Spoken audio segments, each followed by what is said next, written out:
Hola, buenos días todos y todas. Bueno, antes que nada, gracias a Gabriel en la persona de él a Todo Salta. La verdad que espectacular estos días, esta jornada. Así que, bueno, esto va a seguir en Mendoza. Ya estamos con la nueva luna o bola verde de Chiván, ¿no es cierto? Propiedad de Fofecma ahora. Bueno, la verdad es que el tema que nos toca hoy es algo que habíamos hablado en Chaco, que tiene que ver con un problema que hemos tenido en el Chaco en reiteradas oportunidades, que es qué pasa ante la incomparecencia del magistrado citado al jurado de enjuiciamiento. Bueno, esto se ha judicializado en un precedente que es Soria, que es lo que generó el inconveniente en el último proceso que se llevó adelante, que era contra una jueza, Fanta, que ¿cuánto? Más de 2 años.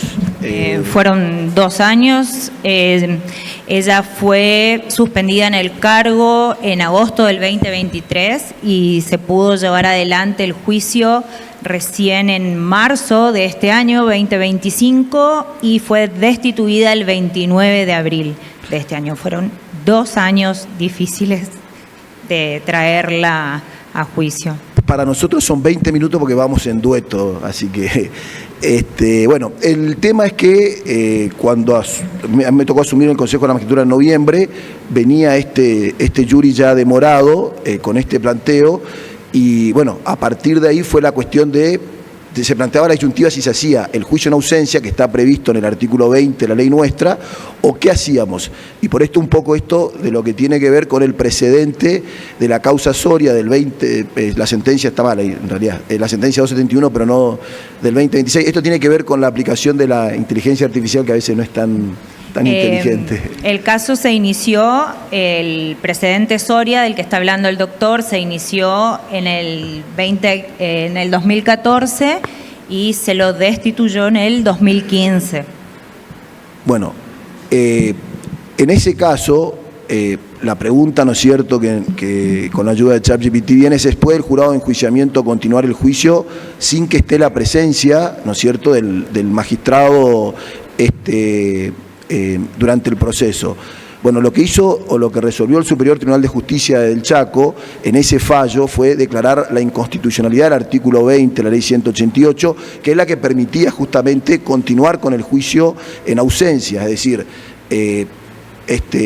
ante la incomparecencia, en este caso era un magistrado que estaba en una situación de enfermedad, se llevó adelante con la presencia del defensor público, se lo destituyó, pero luego el superior anuló la sentencia del jurado de enjuiciamiento y envió a que se dicte un nuevo fallo respetando el debido proceso. Rechazó sí la inconstitucionalidad de otros artículos que se habían planteado también de la ley. Entonces, bueno, el problema ahí era, ¿y esto por qué? Porque en el caso que estábamos tratando, que era de la jueza Fanta, no venía y estaba esta disyuntiva de si se la podía si podía llevar adelante el juicio en ausencia o no, y de hecho hubo 2 proyectos de resolución. Bueno, la razón, ¿no es cierto?, central era juzgar en ausencia sin distinguir las causas de incomparecencia, y en este caso, en el caso, digamos, presidente Soria, que lo va a manejar mejor ella, yo no estuve presente en ese juicio, se incorporaron, ¿no es cierto?, todas las pruebas de manera escrita, y bueno, la cuestión era si se planteaba o no la violación al debido proceso por el no respeto a la contradicción, es decir, y lo que estableció el superior es que la presencia del defensor oficial no reemplazaba al acusado. Bueno, en los fundamentos del fallo tenía que ver con que, y esto es algo que se habló ayer, se había hablado de que todo acto del Consejo de la Magistratura o del jurado de enjuiciamiento en este caso, siempre puede ser revisado. Y bueno, acá justamente era por una afectación al debido proceso, estableciéndose que la Constitución del Chaco garantiza, ¿no es cierto?, esta defensa, este derecho a ser oído, y bueno, a partir de ahí venía la cuestión de que no se podía continuar con el acusado, o sea, sin su presencia. Bueno, no sé si querés acotar algo del tema. A ver, yo sí que estuve presente en el caso Soria.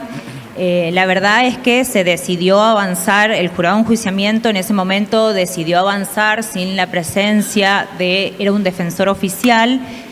Se había convocado al defensor oficial en turno, que lo prevé nuestra ley en el caso de ausencia, porque también se lo había citado en reiteradas oportunidades.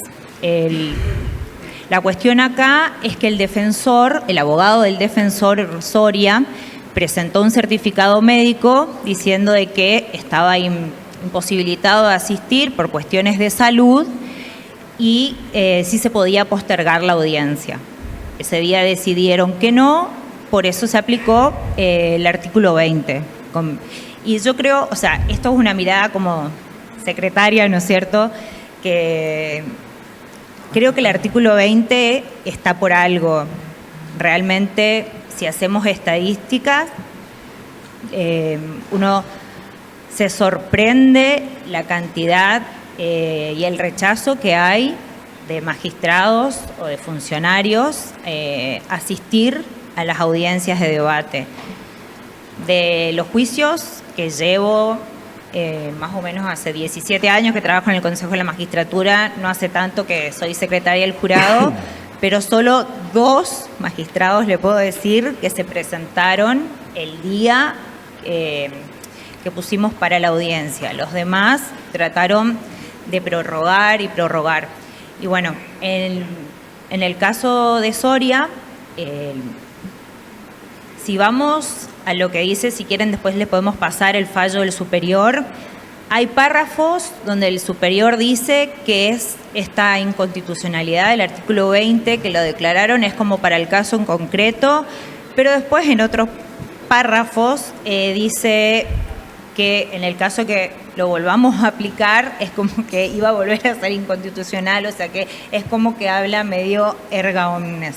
Entonces estábamos en Fanta, nos encontramos con este problema del artículo 20, de qué hacer.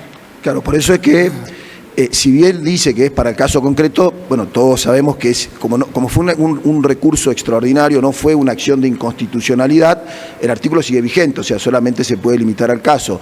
No obstante ello, estaba esta cuestión de como regla operativa que parecía a modo de obiter dictum, ¿no es cierto?, de que no se puede continuar un jury sin el acusado cuando esto afecta a su derecho a ser oído. O sea, se admitiría la ausencia si hubiera una renuncia expresa o causa legítima. Entonces ahí es donde está un poco este rol más de consejero, sino del ejercicio de la defensa. Yo vengo en el ejercicio como penalista, que por ahí se dan esas discusiones con los otros integrantes, miembros del Consejo, bueno, ¿cómo garantizamos la realización del proceso?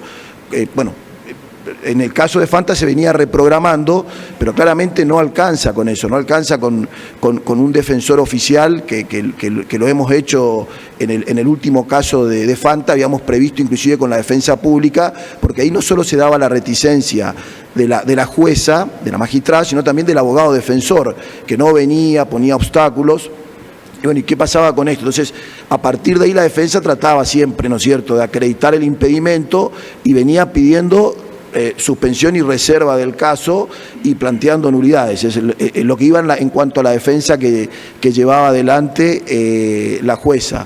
Entonces, el problema es qué pasa ante esta incomparecencia, ¿no es cierto?, voluntaria que se estaba dando. Bueno, un poco lo de la videoconferencia fue como se terminó dando, porque parte de lo que va a venir en esta segunda cuestión es que cuando nos encontramos con esta reticencia, empezamos a debatir como cuerpo qué hacíamos. Y bueno, de ahí surgieron varias cuestiones. Una era retomar el artículo 20, llevar el proceso en ausencia, que ahora va a hablar un poco más Inés sobre eso, y otra postura que la había llevado yo, que ahora lo vamos a tratar sobre el cierre con el refuerzo de un precedente de la Corte, varios precedentes de la Corte Suprema en el caso de Balbín, era la conducción por la fuerza pública.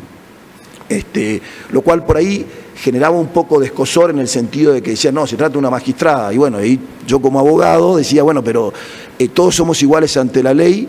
Y un poco citando el precedente de Balbín, que refiere a los diputados, y en el Chaco, al igual que en la mayoría de las provincias, el resto de los que van asumiendo estas inmunidades lo hacen en función de lo que tienen los diputados, es decir, los legisladores. Nosotros tenemos senadores en el Chaco. Y es un poco lo que reforzaría como una eventual tesis, digamos, ¿no es cierto?, o postura en el sentido de ante esta reticencia. Sí. Bueno, entonces, luego hablamos, pasaron 2 años desde la suspensión hasta que logramos hacer el juicio. Como dijo el doctor, fueron 3 veces las citaciones donde ella se negaba a asistir, porque también a su vez alegaba que tenía una imposibilidad psicofísica de asistir, o sea, que estábamos violando constantemente su derecho de defensa, y la verdad que nunca vimos que una persona se defienda tanto en juicio como ella, presentando todo tipo de nulidades, recursos, amparos, que le fueron todos contrarios. Pero bueno, entonces a mí me toca hablar del artículo 20.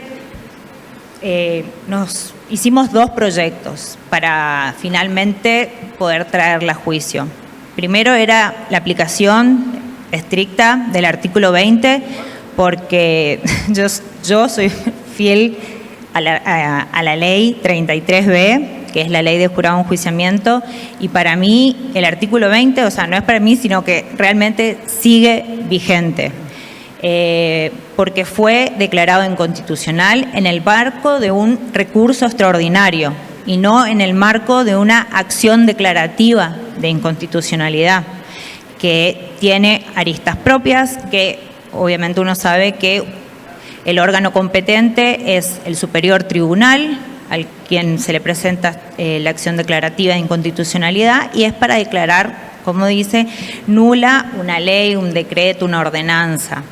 Entonces, como seguía vigente este artículo, una de mis propuestas como secretaria fue continuar con el artículo 20, y en este caso, a diferencia de Soria, se podía aplicar claramente el distinguishing positivo y decir, este caso, Fanta, no es para nada parecido a Soria.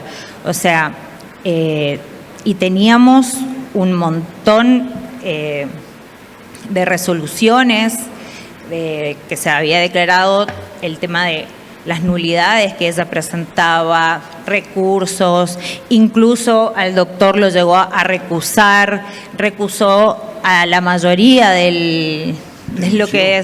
recusó y denunció a la mayoría del jurado, y así, bueno, fueron pasando los 2 años, y para mí el artículo 20 era la mejor opción, como lo digo, y había que aplicar el distinguishing positivo, y en el caso de que si nosotros, el superior que iba, después obviamente esta persona iba a ir en recurso, el superior, yo creo que con otra conformación, porque todos los miembros del superior se iban a tener que apartar, porque todos estuvieron en estos 2 años integrando el Consejo de la Magistratura, iba a ser con un tribunal ad hoc.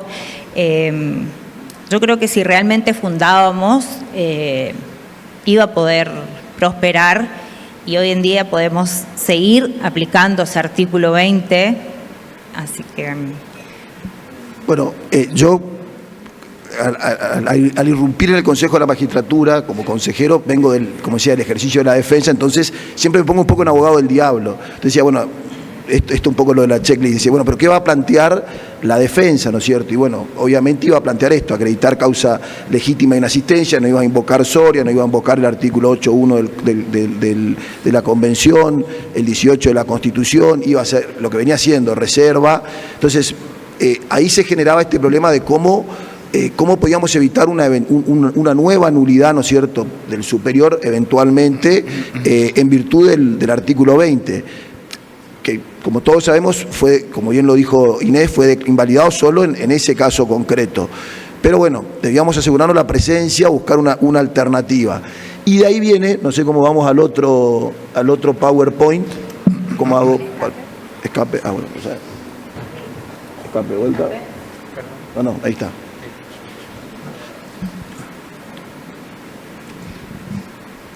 Para continuar un poquitito, el otro proyecto era la conducción de la fuerza pública, que bueno, los consejeros lo debatieron bastante porque no era fácil traer a un magistrado que, si bien tiene las mismas inmunidades que un legislador, era todo un tema. Yo creo que vamos a salir en los medios,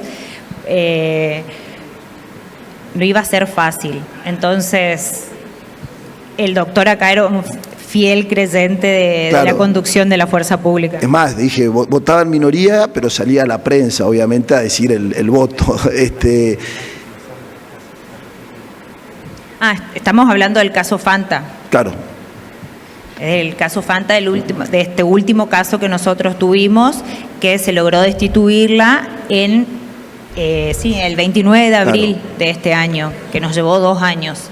Terminó con una presencia por videoconferencia, porque obviamente que más allá de que las deliberaciones eran del cuerpo, se filtraban y la jueza sabía que estábamos por ir a su domicilio a notificarle que esa resolución sí ya se había aprobado, porque ese día tampoco vino, no solo no vino, sino que sabíamos que no iba a venir porque nos habían anunciado, así que habíamos pasado un cuarto intermedio y nos íbamos a constituir como tribunal en el edificio donde vive. Ya estábamos hablando con juez de garantía para allanar domicilio, etcétera, lo cual iba a ser un escándalo para la jueza también, y entonces terminó cediendo y se presentó con la condición de hacerlo vía Zoom, con lo cual no hubo problema porque estaba garantizado.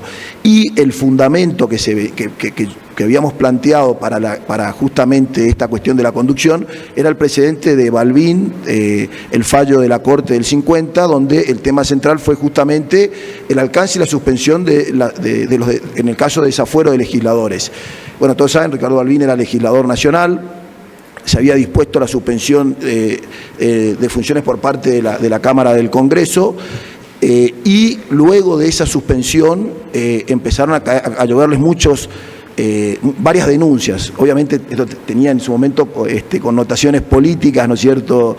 Y lo que la Corte, al llegar el planteo que hace Balbín de que él mantenía los fueros y que debía suspendérselo nuevamente en cada caso al tratar, tenía que determinar la Corte si el legislador conservaba alguna prerrogativa durante su suspensión. Y ahí está, la Corte termina entendiendo que el legislador suspendido, una vez suspendido, rigen para él el estado de igualdad ante la ley, es decir, es como cualquier otro ciudadano.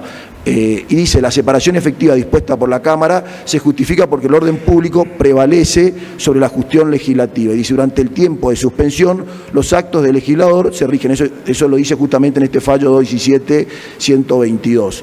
Entonces, a partir de ahí, empieza a establecer esta cuestión de diferenciar lo que es la inmunidad del ejercicio de la profesión, que para lo que fue prevista, y separarla de la persona. Es decir, esta inmunidad está prevista para que el legislador pueda ir a la Cámara de Diputados, para que pueda sesionar, para que pueda hacerlo con total libertad, pero no implica una inmunidad, digamos, in eternum, por así decirlo. Lo que busca justamente es preservar el prestigio del cuerpo legislativo, permitiendo la acción judicial. Entonces dice, esta inmunidad, lo que decía recién, protege la función, y acá lo determina, y es interesante ver, uno al leer en Alberto, en una obra de Ángel Boba, del proceso de renovación de los jueces, justamente trata precedentes que se dieron en Estados Unidos, jueces federales que habían sido detenidos, que estaban presos y continuaban cobrando el sueldo como jueces federales, porque no habían sido, por el proceso de remoción que está previsto para el Congreso, habían sido detenidos en el marco de cuestiones que tenían que ver con deudas de multas, con cuestiones estaduales por legisladores del orden provincial. Y lo que había entendido en ese caso la Corte, en este caso de Estados Unidos, era que decía, nada garantiza más el debido proceso que ser sometido a un proceso judicial, es decir, no era necesario este proceso de desafuero hasta que haya una condena. Una vez que fueron condenados, sí, ahí arrancó el proceso en estas cuestiones. La proyección del fallo de Balbín hacia el caso que nosotros planteábamos acá, que era el caso de Fanta, o por lo menos lo que yo entendía, era que esto se extiende por analogía a jueces y funcionarios del Poder Ejecutivo. Es decir, si un juez es suspendido, para el caso como era que fue una vez admitida la acusación, automáticamente viene la suspensión. pierde también sus prerrogativas funcionales, porque si no, esta inmunidad que tiene carácter de, en el caso del Poder Legislativo para el cuerpo, en el caso del juez por el Poder Judicial, pasaría a ser personal, y esto no tiene ningún fundamento nacional. Bueno, esto es lo que dice en ese fallo Balbín, en el artículo, antes referido al 63, después de la reforma es hoy artículo 70, de que el desafuero suspende la función y con ella cesan las inmunidades. Y justamente tiene como finalidad preservar esta independencia. Bueno, ahí están los fallos, que después también, si quieren, hay otros más, otros fallos después a partir que citan a Balbín, pero que es un criterio consolidado por la Corte Suprema. Y un poco venía a modo a modo de conclusión, justamente esto, que no tiene razón de proteger a un magistrado contra riesgos que no padece cuando no se encuentra juzgando, porque, o sea, a partir que está suspendido, no está ejerciendo la judicatura. Entonces, ¿cuál sería el sentido de mantenerle la inmunidad cuando en realidad está en su domicilio, como en el caso de Fanta? Y bueno, a partir de ahí, no habiendo riesgo del ejercicio de la judicatura, no habría riesgo en las causas judiciales porque no está trabajando, entonces no habría ningún tipo de fundamento para mantener esa inmunidad, más allá de la flagrancia de la incomparecencia ante la citación del órgano. Bueno, a partir de toda esta situación que se generó fue que terminó la jueza viniendo, ¿no es cierto?, al proceso. Parte tiene que ver con otra ley, con otro problema, con una modificación que hubo en el Chaco, que los magistrados, cuando son suspendidos, antes podían cobrar dando caución y si luego eran sobreseídos no tenían que devolver, pero si eran condenados tenían que devolver el dinero. Bueno, se modificó la ley hace unos años y ahora el magistrado suspendido percibe el 70% de los haberes y no tiene que devolver nada, aun cuando sea destituido. Entonces, claro, en ese escenario, el magistrado suspendido dice, me quedo 10 años, cobro el 70% de mis haberes, un hermoso retiro voluntario y no trabajo. Lo cual también del eje Ferenda, ¿no es cierto? Ya tenemos la presidenta de la Cámara de Diputados, habría que volver a revisar el 20, ver cómo lo podemos ayornar, especialmente después de la reforma del Código Procesal Penal de la Nación que prevé el juicio en ausencia, esta cuestión de que alguien suspendido, ¿no es cierto?, los fallos, yo no hago laboral, pero sé que hay una cuestión de que el salario es la contraprestación del trabajo. Si no hay trabajo, no tendría que haber contraprestación. Luego, claro, si es absuelto, sí, porque fue por culpa del Estado. Pero bueno, estas son cuestiones que por ahí llevan a generar esta incomparencia y esta contumacia del magistrado, porque dice, total, estoy cobrando el 70%. Sí, no, en realidad los magistrados antes no cobraban. Pero eso antes no. No.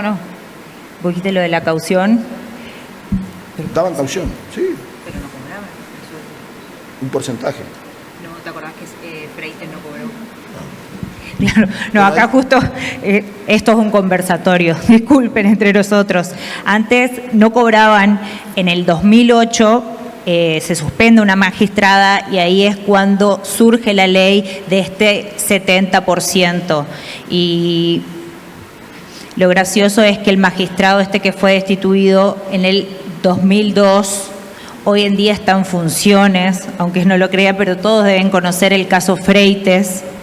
En su momento, en una reunión de Fofegma que la hicimos en La Pampa, María Angélica Gelli habló de Freites y del doble conforme y después yo me quedé hablando con ella de cómo había terminado ese caso, porque fueron 15 años donde el jurado de enjuiciamiento lo destituye, va a la Corte y la Corte lo anula el fallo, vuelve, bueno, en definitiva, él no cobraba y hoy en día está acá sentado el doctor Sara, que es el que expuso ayer y el que está contestando un recurso porque nos está, obviamente está pidiendo los haberes que no percibió durante todo ese tiempo del 2001, 2002 hasta el 2008 que se crea esta ley que se cobra el 70%. No, por eso, pero no cobró porque fue destituido. Una vez destituido deja de cobrar. Lo otro cobran lo cobra durante el proceso. O sea, durante el proceso Freytech, se cobraba. Por eso, que era el caso de Fanta. Una vez que está destituido sí deja de cobrar, pero acá vamos al problema. Freytech sí se sometió al jury, fue destituido y luego planteó una cuestión que ya fue tratada. Y para cerrar un poquito lo de ayer, que había hablado Leandro, este caso de este juez que se había constituido en jurado de enjuiciamiento porque había destituido él a un fiscal, en Consejo de la Magistratura porque había nombrado a una fiscal y luego en Superior porque mandó tomar juramento, estaba sometido a la jury pero renunció en el día de ayer, así que ese jury no nació nunca, digamos, pero nos sacamos un caso que si no iba a ser interesante para traerlo en una próxima, sí, en una próxima jornada. Nada, para cerrar... Sí. Para cerrar un poco el tema del artículo 20, también con Leandro estuvimos hablando de presentar también como consejo una acción declarativa de certeza para que entonces el superior se pueda expedir, para que no tengamos en los próximos jury que encontrarnos con esta disyuntiva de qué hacer, si aplicar o no el artículo 20. Así que... Para que vean que no autorrestringimos, nosotros nos pusimos la roja después de 5 sí. minutos.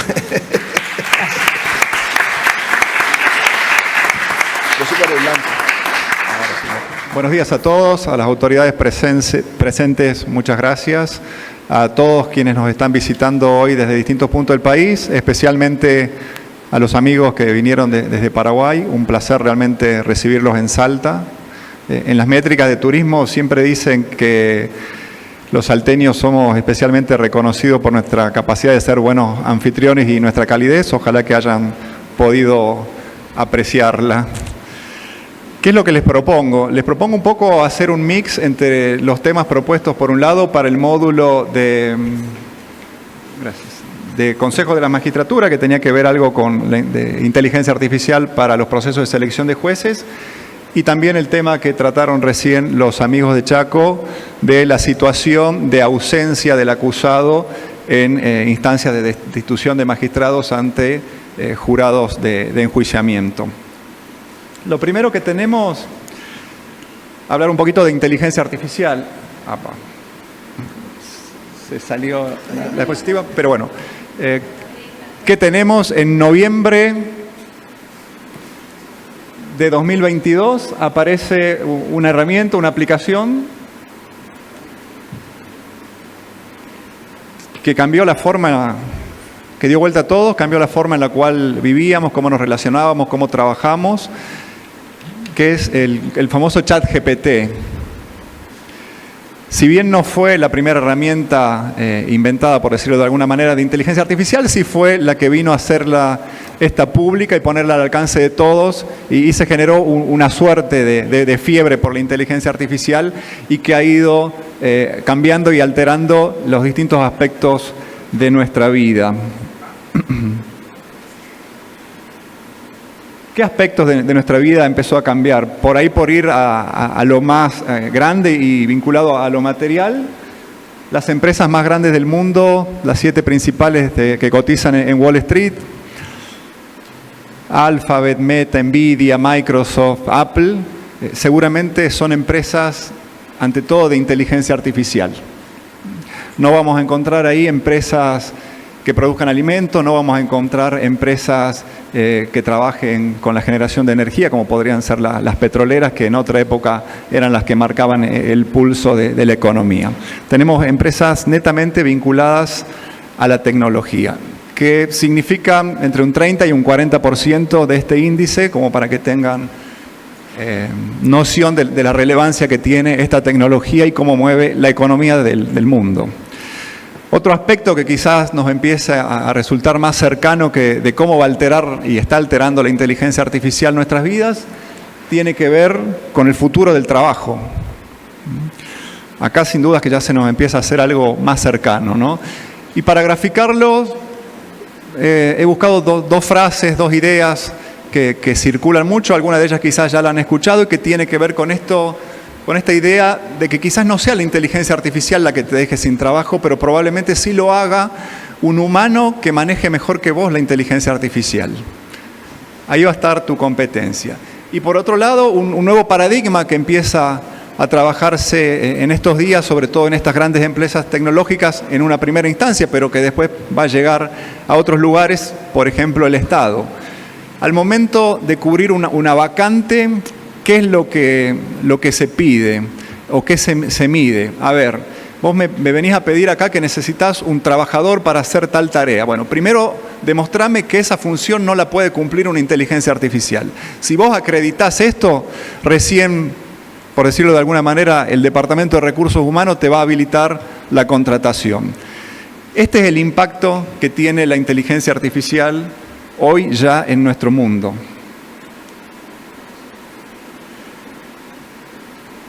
Claro está que tenemos grandes resistencias al uso de la inteligencia artificial todavía. Siento un desafío hoy al estar parado acá, realmente como un tecno-optimista, por decirlo de alguna manera. Me ha tocado ayer y hoy escuchar a muchas personas que de alguna manera son escépticas, desconfían o encuentran muchísimos errores. Me quiero remitir un poco a mi época de estudiante y quizás tuve un profesor un poco adelantado para su época. Estudié Derecho en la Universidad Nacional de Tucumán a principios de los años 2000 y cuando estudiaba Derecho de Daños y Responsabilidad, recuerdo el doctor Farhat, quizá lo tuvo acá el doctor Liberato, que también lo veo acá, hablaba ya de la automatización y hablaba de la conducción autónoma de automóviles.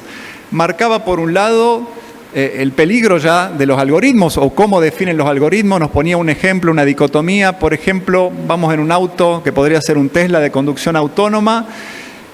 Nos encontramos ante una situación de un accidente inminente que no puede ser evitado y acá arranca el primer dilema ético. ¿A quién salva el algoritmo? ¿Salva al conductor o salva a una mujer embarazada que va cruzando la calle? Ese es un dilema de difícil resolución y que nos podría seguir generando incertidumbre respecto a si confiamos o no en esta tecnología. Pero si nos corremos un poquito en la mirada y empezamos a poner nuestro enfoque desde el punto de vista que la conducción autónoma sin dudas va a provocar muchísimos menos accidentes que humanos al frente de un volante, que las víctimas fatales se van a reducir, que los lesionados se van a reducir, que los gastos en atención hospitalaria y que la presión sobre nuestro sistema de salud como consecuencia de accidente de tránsito va a ser menor, creo que sin dudas tenemos que optar por autorizar, por promover la conducción autónoma y responsable de estos vehículos, que como sociedad en términos generales nos va a traer mayores beneficios, sopesado con algún caso puntual en donde se puedan plantear dilemas éticos. El concepto de superhumano es algo que me gusta pensar a mí. Sin duda es una tecnología que por un lado nos ahorra tiempo. Somos capaces ahora, usando la inteligencia artificial, de resolver problemas, de terminar trabajos en muchísimo menos tiempo que el que lo veníamos haciendo de manera habitual, leyendo un libro, buscando jurisprudencia, navegando personalmente por Internet. Y ha incrementado también de manera notable nuestra productividad. Somos capaces también de adquirir y de desarrollar habilidades que antes no teníamos y que jamás hubiésemos pensado que podríamos hacer. No sé, a ver, en lo personal soy abogado, no tenía aptitudes para generar tareas de diseño gráfico. Hoy conversás con un modelo de inteligencia artificial, podés generar un hermoso flyer, y si sos un poco más ambicioso hasta podés atreverte a generar tareas de código y desarrollar tu propia aplicación en base a inteligencia artificial, dándote una mano en lo que es lenguaje de programación. Nos empezamos a acercar un poco más al derecho y también me permito pensar esto de la obligación que tenemos nosotros de hacer las tareas para las cuales hemos sido elegidos de la mejor manera posible. Yo creo que no va a pasar mucho tiempo para que podamos decir que un médico, cuando no contraste un diagnóstico en un caso medianamente complejo, no contraste ese diagnóstico con la inteligencia artificial, yo me atrevería a decir que está muy cerca de la mala praxis. Un inversor que está arriesgando su capital, pueden ser miles o millones de pesos o dólares, que no plantee su plan o estrategia de inversión y la contraste con el asesoramiento de una inteligencia artificial, me parece también que va a ser un inversor bastante arriesgado. Y en lo personal entiendo que un legislador, un político, alguien que está en el Ejecutivo, que no utilice este tipo de herramientas, por ejemplo, al momento de diseñar una política pública, también de alguna manera está siendo irresponsable o no está buscando la excelencia para el desarrollo de esa política pública.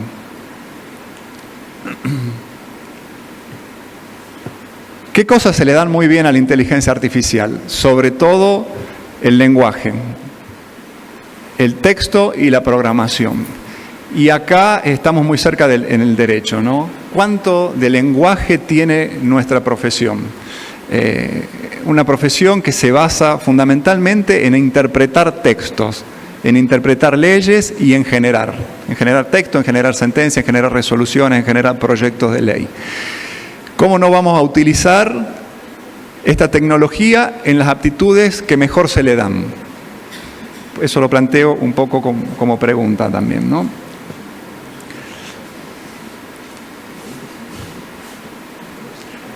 Bueno, en 2022 aparecía ChatGPT, pero son muchas las herramientas, las aplicaciones de inteligencia artificial a las cuales podemos echar mano para empezar a acercarnos a la resolución del desafío que les había propuesto, ¿no? Podemos tener Gemini, podemos tener Perplexity, y así una serie de aplicaciones más. En lo personal, creo que la que mejor le va el texto y el lenguaje sigue siendo ChatGPT. A su vez, dentro de ChatGPT tenés distintos modelos de la aplicación, algunos que contestan rápido, otros que se toman su tiempo para pensar, otros que son mejor para códigos, otros que son mejores para la generación de imágenes o video.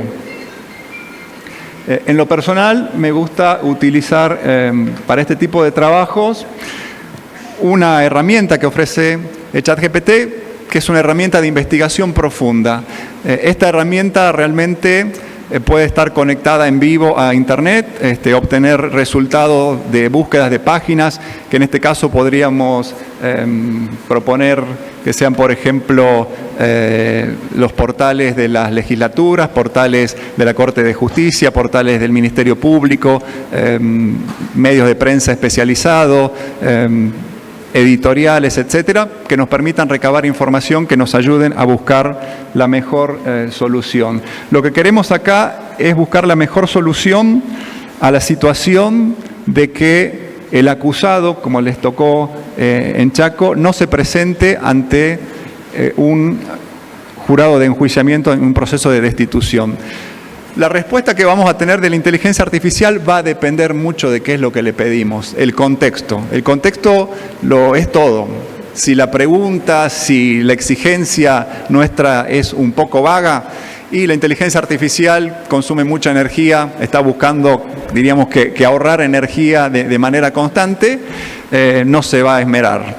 Pero si nosotros somos capaces de ponerle un prompt que te pido me acompañes ahí con el que habíamos elaborado, realmente desafiante, se va a poner las pilas y nos va a empezar a dar respuestas de menor calidad.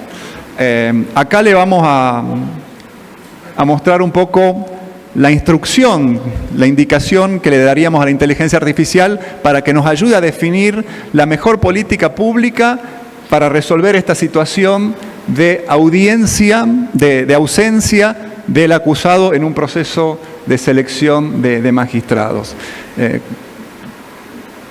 No, es el otro archivo. Sí, el que dice, el que abajo decía prompt.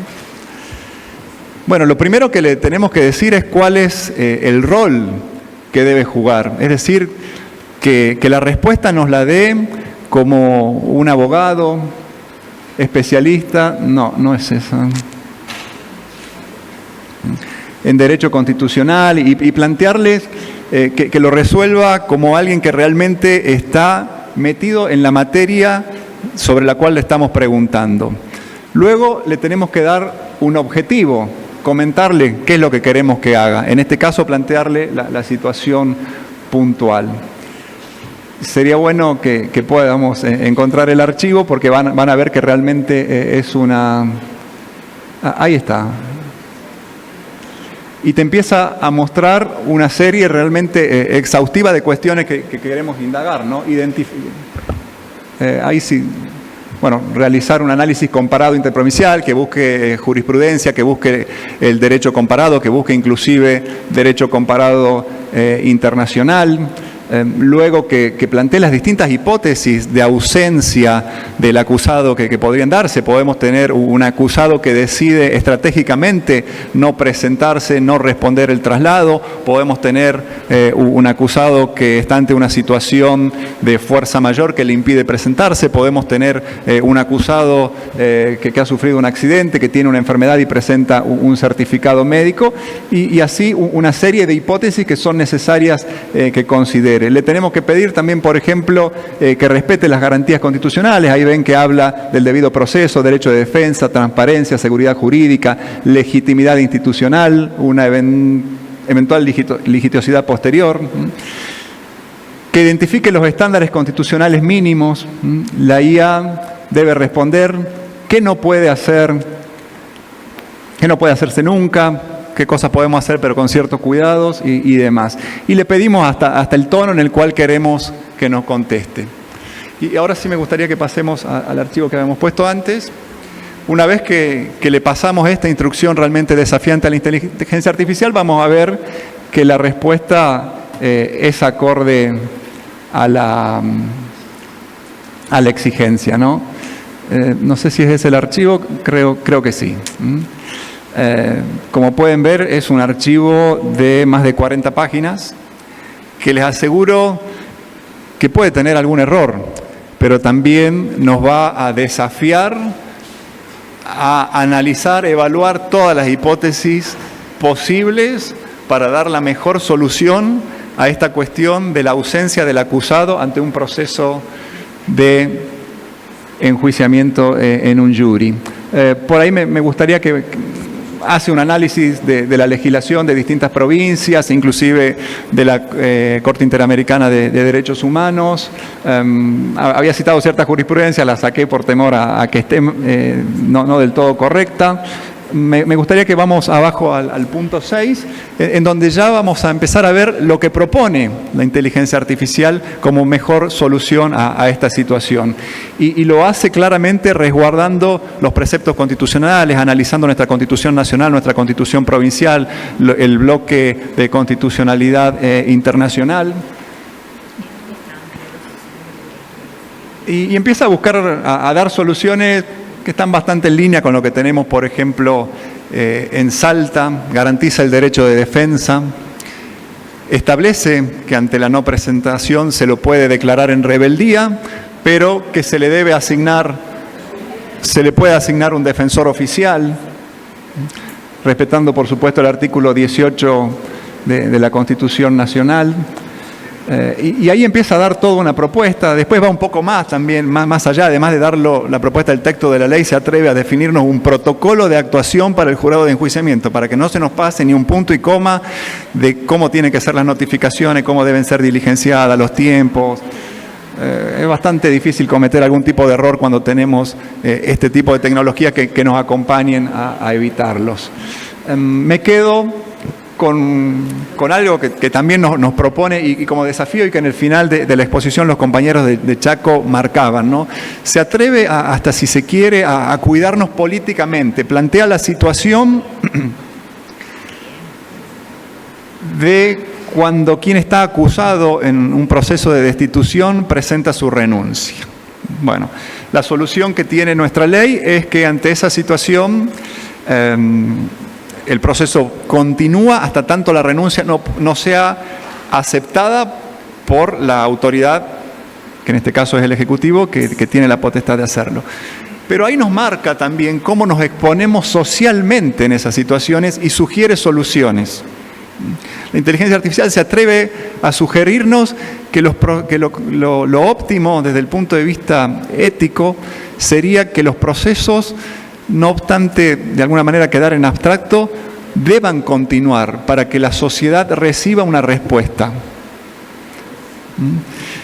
Eso por ahí queda como desafío. Bueno, espero que esto les haya resultado interesante. La idea era generar algo didáctico, que salga un poco de los tecnicismos, pero a la vez que pueda ayudarnos a resolver de una mejor forma las situaciones que tenemos en las distintas provincias, ¿no? Me voy a tomar el atrevimiento de pasarle a Victoria el prompt y también el informe para que lo compartan y lo puedan analizar. Muchísimas gracias a todos, a Gabriela, a Teresa sobre todo. Gracias. Se impone una primera cuestión, que es el agradecimiento a Gabriel, en la persona de él, a todo su equipo y a todos los que han colaborado con él por la excelencia de estas jornadas. Realmente es difícil describir, la palabra que encuentro es excelencia. Así es que, Gabriel, personalmente, y que lo transmitas, estamos todos sumamente conformes y te obliga a repetirlo. Así que muchísimas gracias en nombre de todo FOFEC. Pensé que iba una segunda cuestión, me tuve que ausentar un segundo, pido disculpas por eso. En San Luis estamos, hoy se inició una huelga de los empleados judiciales por una cuestión salarial, así que tuve que ausentarme para atender y poder definir algunos temas. Saben que ocupo la presidencia del tribunal, entonces es imposible despegar de eso. Y de paso, un aviso parroquial, tenemos problemas salariales y porque somos el último escalón en escala salarial del país. No podemos estar más abajo, estamos cómodos, nadie nos persigue de atrás. La motosierra se ha efectivizado en San Luis y no tenemos posibilidad de solucionarlo con rentas propias del Poder Judicial. Es una situación complicada. Constitucionalmente hay trabas. La Constitución establece que nadie puede ganar más que el gobernador, entonces eso obviamente limita, y como todos saben hay un presupuesto y ese presupuesto es limitado. Hemos discutido el presupuesto, pero bueno, sin resultado positivo. Es una cuestión que la Federación Argentina de Colegios de Abogados ha participado en apoyo de los abogados en ejercicio, FAM, la Federación de la Magistratura también se ha despedido al tema, pero bueno, esperemos que encontremos la solución para no seguir sumando perlas a esta imagen del Poder Judicial que nos afecta hasta como país, pero para no seguir sumando cuestiones negativas. Así es que, bueno, gracias por esa paciencia. Necesariamente debo hacer una síntesis de los fundamentos constitucionales de nuestra ley de jurado de enjuiciamiento, porque en la Constitución vigente, que del año 87, los constituyentes se encargaron de dedicarle un muy buen capítulo al tema del jurado de enjuiciamiento. Así es que no podemos apartarnos mucho de ahí, pero tenemos los mismos problemas que ustedes, exactamente los mismos problemas que ustedes. Recordarán que en 1810 San Luis formaba parte de Córdoba del Tucumán, con Cuyo y con Córdoba. Después, en 1813, ya nos apartamos, nos vamos a la provincia de Cuyo, y recién en 1820 San Luis se desprende y se independiza. Pero pasó hasta el año 1985, en donde sí dictamos nuestra primera constitución como provincia.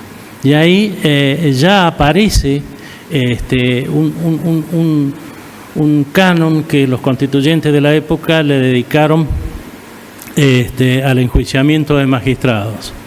Y mezclan, dicen que esa norma disponía que los magistrados son inamovibles, ya lo dijeron en el 1855, y disponía que debía ser suspendido por el gobernador y que inmediatamente debía pasarlo al Tribunal de Justicia. Este Tribunal de Justicia es lo que se entiende como superior tribunal, que obviamente en aquella época no existía. Esa Constitución del 85 se reformó en 1871, 1905, con una segunda reforma, y ahí recién comienza a aparecer el primer procedimiento especial del jury. Esta reforma del 1905, la Constitución fue tocada en 1927, 1941, 1947, 1962, pero esto no se tocó. 12 diputados se constituían en jurado de enjuiciamiento, se dividían las cuestiones de acusación, defensa, etcétera, etcétera, pero era la única reglamentación. Se aclaraba que cualquier ciudadano podía denunciar al magistrado por mala conducta, y que también lo podían hacer cualquier abogado e inclusive el Ministerio Público. En el 87, en 1987, aparece la Constitución vigente, una Constitución muy avanzada para la época, donde se introducen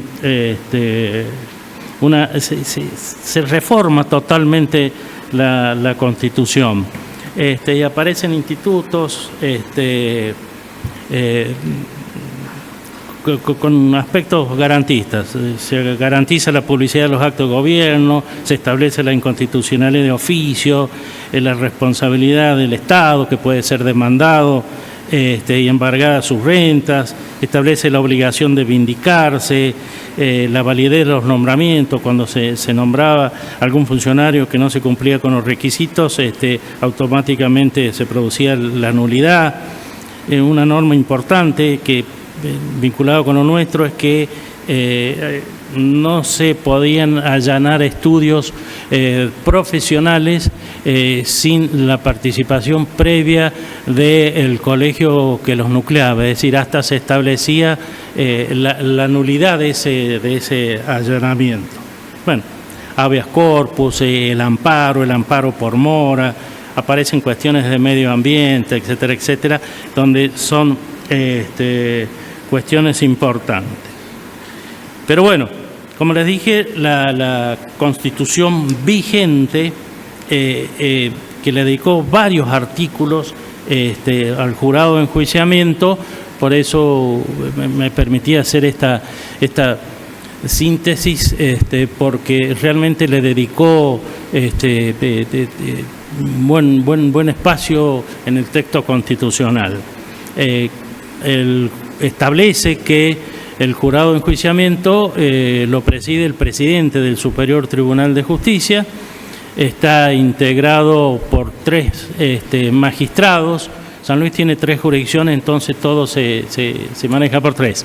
Entonces se establece 3 magistrados, uno de cada jurisdicción, incluido el presidente del Superior Tribunal que lo preside.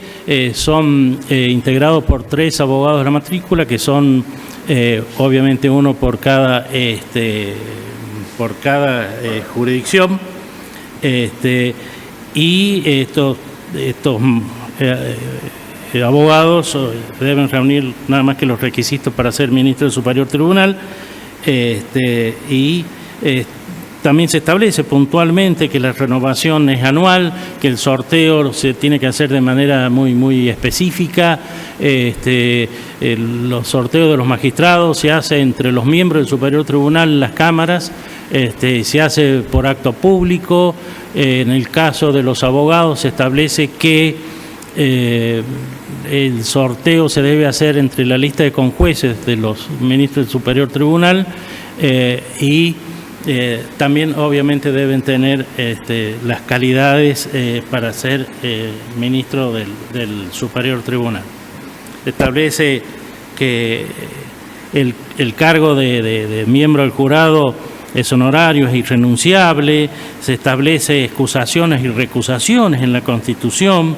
Además establece una investigación sumaria, lo que prácticamente en algunas leyes está presente, que previo a resolver el pleno del jurado debe haber una investigación sumaria que la hace uno de los miembros, que es secreta, que es únicamente para los miembros del jurado. Es una síntesis, una ayuda para los miembros del jurado, y después se pasa, obviamente, si se decide la apertura, al plenario. La Constitución establece que, bueno, en caso de que se disponga la apertura del proceso, al denunciado debe ser suspendido. Por eso digo que es importante nuestra Constitución, porque hay cuestiones que normalmente están reguladas en la ley y que, bueno, en nuestro caso no podemos tocarlo. Cualquiera sea la entidad de la imputación que se le formule al denunciado, en caso de disponerse la apertura, se lo debe suspender. Este es un tema que escuchábamos ahí, un tanto que puede traer algunas cuestiones de interpretación, es decir, por más liviana que sea la acusación, hay que suspenderlo, y además se establece que automáticamente aparece la reducción del 50% del sueldo, y esto es mandato constitucional. Entonces, digamos, hay cuestiones que ustedes plantearán pero tendríamos que resolverlas constitucionalmente, y eso ya obviamente nos complica un poco. También establece el término del jurado de 30 días para que se pronuncie, y si no se pronuncia, se produce la absolución del denunciado. Así que son cuestiones interesantes. Si bien habla de la reglamentación por ley, pero también establece ciertas garantías. No se puede trabar el derecho del denunciante por cuestiones tributarias, es decir, que las tasas judiciales no funcionan en este caso. Se establece constitucionalmente que el acusado tiene asistencia letrada, y que se debe asistir con asistencia letrada. Se introdujo la oralidad, y la continuidad y la publicidad del juicio. Y sí, se pueden prever sanciones en caso de denuncias manifiestamente infundadas. Así es que, como vemos, la Constitución casi reglamenta mucho. Ha habido varias leyes desde la Constitución del 87 que no refiere a situaciones puntuales, porque la Constitución no marca los límites, pero sí establece una serie de reglamentaciones y ciertas seguridades, que como decía recién, los magistrados se sortean una vez al año, el sorteo lo hace el Superior Tribunal, lo hace en acto público, y bueno, obviamente el mandato de los miembros es anual, claro, por una cuestión fáctica, salvo el presidente que lo preside, que como es el presidente del Superior Tribunal, y en nuestro caso tenemos la posibilidad, si bien la presidencia se ejerce anualmente, hay posibilidad de reelección, así es que por eso los constituyentes no tocaron ese tema, pero el resto, toda la renovación es anual.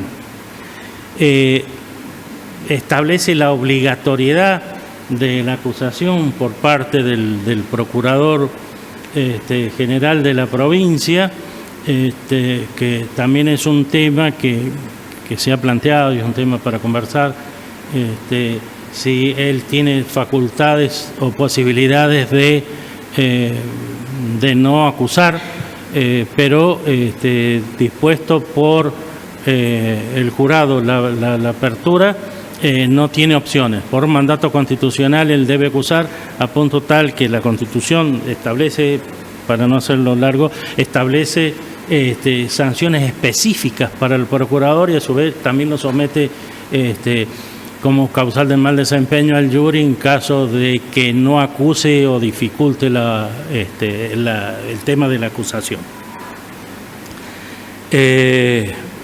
Las leyes, como le dije, no se han modificado en lo sustancial, distintas leyes.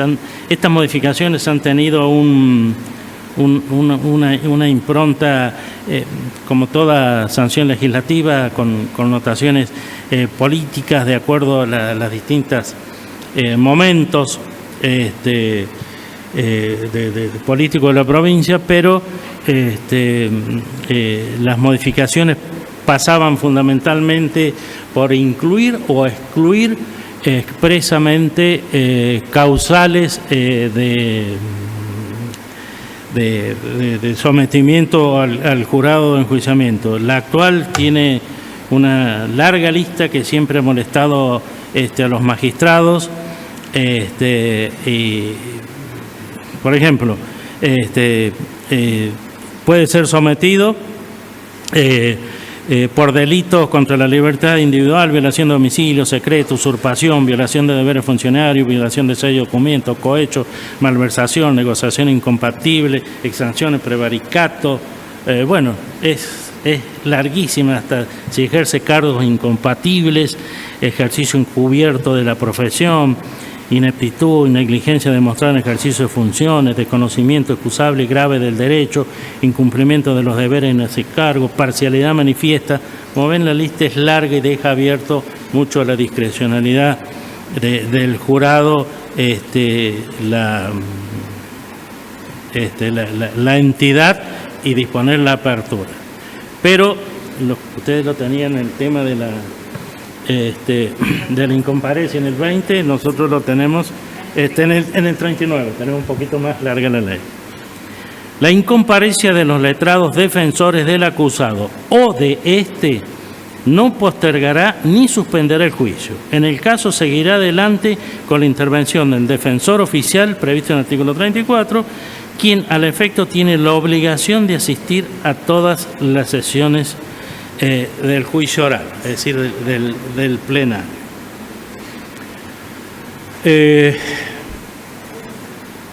Nosotros, esta ley establece el procedimiento supletorio, el proceso penal, como casi la mayoría de todas las leyes. En esto no hay discusión, y tampoco la hay si estamos en el inquisitivo o en el acusatorio, pues esto lo podrán desarrollar mejor los penalistas, pero en ambos casos la ley de procedimiento, y en San Luis particularmente, ahora estamos en el sistema acusatorio, y en el artículo 179 de nuestro Código Procesal Penal, expresamente se prohíbe avanzar en el plenario cuando hay incomparecencia del acusado. Es decir, directamente el procedimiento penal lo suspende, y aquí aparece la primacía de la norma específica, o sea que la supletoriedad ante lo específico, como todos sabemos, legalmente no funciona. Nosotros hemos... No tenemos experiencia en cuanto puntualmente a estos planteos. Nosotros en los últimos 10 años hemos recibido 77 denuncias ante el jurado de enjuiciamiento. En 72 no se admitió la formación de causa. En 5 sí se admitió la formación de causa. En 2 De estos 5, cuando se admitió, renunciaron antes del debate oral. Es decir, se formula la denuncia, el jurado, después de este procedimiento que está en casi todas las leyes, informe del instructor, dispone a abrir, y ahí, bueno, viene la etapa de qué hacemos con la prueba, qué prueba admitimos, qué prueba no admitimos, que siempre demoran los traslados, que recién les comentaba, obligatorios al procurador, que tiene que comenzar con la acusación. La ley permite una suerte de participación del denunciante, así que corre traslado. Bueno, lo concreto que pasa un tiempo, ahí se aprovecha el denunciado y efectúa su merituación reservado por la Constitución a Dios y dispone renunciar. 2, dijimos 5 se abrieron, 2 renunciaron, 2 fueron destituidos y hay uno que tenemos fecha de juicio para diciembre. De estos 2 que se abrieron, había coletazos penales porque la imputación era también por ilícitos, entonces se dispuso. En primer lugar, cuando está la renuncia, todos los pronunciamientos en estos últimos 10 años han sido declarar abstracta la cuestión, es decir, que no hay mérito, no existe magistrado. El magistrado renunció, la ley de enjuiciamiento es para magistrados, no hay magistrado, no hay pronunciamiento porque se deviene abstracto. Pero sí se pasa cuando hay esta situación. Previamente, con una vista del señor procurador, pasan las actuaciones al fuero penal. Así que no tenemos experiencia en planteos puntuales en relación a este artículo 20 de ustedes, al nuestro.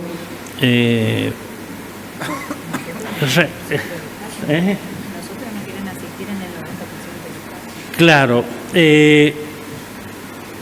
no sé, esto es una reflexión o una apreciación personal. Nosotros somos una jurisdicción muy chica. Ayer hablamos de la discrecionalidad, fundar o no fundar las aperturas. Es todo un tema que no está resuelto, pero esto de que somos una jurisdicción chica hace que en alguna medida todos tengamos más o menos claro si se denunció al magistrado, si esta denuncia es el recurso de tercera instancia de los abogados que, enojados con la sentencia del juez, pretenden llevar la cuestión al jury, que obviamente, como toda ley, no se pronuncia jamás el jury sobre eso. El jury simplemente en su sentencia tipifica si el hecho encuadra en alguna de las situaciones y procede a la destitución. No hay otra connotación en esa sentencia. Se procede a la destitución o no, y si hay destitución también le es facultativo la inhabilitación como accesoria, pero no se pronuncia. Pero digo que al ser una jurisdicción chica, más o menos se sabe. Ustedes ven que en los últimos 10 años hemos tenido 77 denuncias. De las 77, 72 fueron desestimadas. Eran visiblemente denuncias de amedrentamiento, es decir, che juez, no me dicté una sentencia que no me gusta porque te denuncia el jury por desconocimiento del derecho. Total, para hablar de desconocimiento del derecho tenemos que caminar muchísimo tiempo, pero en definitiva no tenemos, y bueno, y queda abierto el debate a si realmente se puede celebrar en ausencia del denunciado por las connotaciones particulares de quién estamos tratando, o si es un sujeto como los demás justiciables que debemos respetar el derecho penal, cualquiera sea si estamos en un sistema inquisitivo, acusatorio. Hoy todos ya estamos yendo al acusatorio, pero lo cierto es que no se permite en ausencia, y todos sabemos las connotaciones que trae intentarlo en ausencia. Así es que esta es la experiencia que le podemos contar. Además, las sentencias del jurado de enjuiciamiento en estos últimos 10 años no se han recurrido, no se intentó recurso extraordinario. Hubo en los años 90 un intento, un caso que creo que sentó jurisprudencia en el orden nacional también, en donde aparece la jurisprudencia de la Corte, en donde dice que esto es irrevisable. Además, nuestra ley puntualmente lo dice, que la sentencia es irrecurrible, pero la Corte ha sostenido que si hay violación en la sustanciación del proceso o arbitrariedad de la sentencia, en estos casos dispone la apertura. Uno de los primeros fallos fue provocado en San Luis allá por los años 90, el caso Nellar, que aparece en la jurisprudencia, que fue un ministro del Superior Tribunal que fue destituido y le negaron el extraordinario, entonces recurrió a la Corte y ahí consiguió uno de los pronunciamientos de la Corte. Esta es la experiencia que transmitimos, la experiencia que dejamos. A ver.